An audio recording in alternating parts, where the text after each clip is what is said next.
বাজারে আসছে নতুন নকশায় 500 টাকার নোট। আগামী বৃহস্পতিবার বাজারে নতুন নোট ইস্যু করবে বাংলাদেশ ব্যাংক। নোটটি প্রথমে মতিঝিল অফিস থেকে ইস্যু করা হবে এবং পরে অন্যান্য অফিস থেকেও পাওয়া যাবে।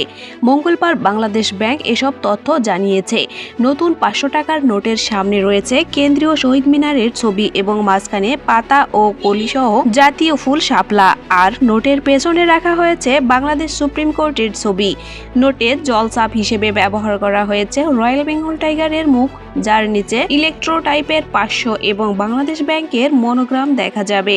পুরো নোটে সবুজ রঙের আধিক্য রাখা হয়েছে। বাংলাদেশ ব্যাংক জানায়, বাংলাদেশের ঐতিহাসিক ও প্রত্নতাত্ত্বিক স্থাপত্য শীর্ষক নতুন সিরিজের অংশ হিসেবে এই নোট প্রথমবারের মতো প্রচলন দেবে বাংলাদেশ ব্যাংক। এই নোটে স্বাক্ষর থাকছে governor doctor Ahsan H মনসুরের।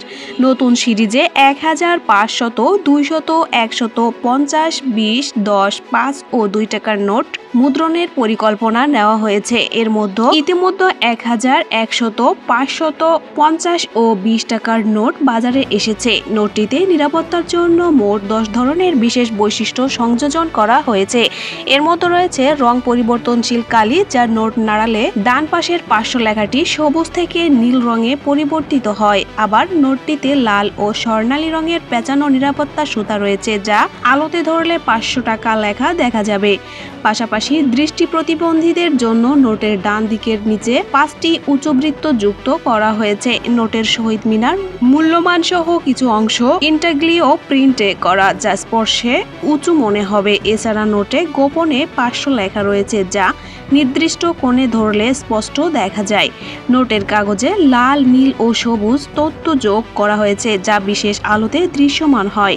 Bangladesh bank জানিয়েছে, নতুন 500 টাকার নোট চালু হলেও বর্তমানে প্রচলিত পুরনো সব কাগজি নোট ও কয়েন আগের মতোই চালু থাকবে। পাশাপাশি মুদ্রা সংগ্রাহকদের জন্য বিশেষ নমুনা 500 টাকার নোট মুদ্রণ করা হয়েছে, যা টাকা জাদুঘর মিরপুর থেকে নির্ধারিত মূল্যে সংগ্রহ করা যাবে। অনুরোধ থাকবে চ্যানেলটি সাবস্ক্রাইব করে বেল আইকনে ক্লিক করুন এবং মতামত কমেন্টে জানান। আল্লাহ হাফেজ।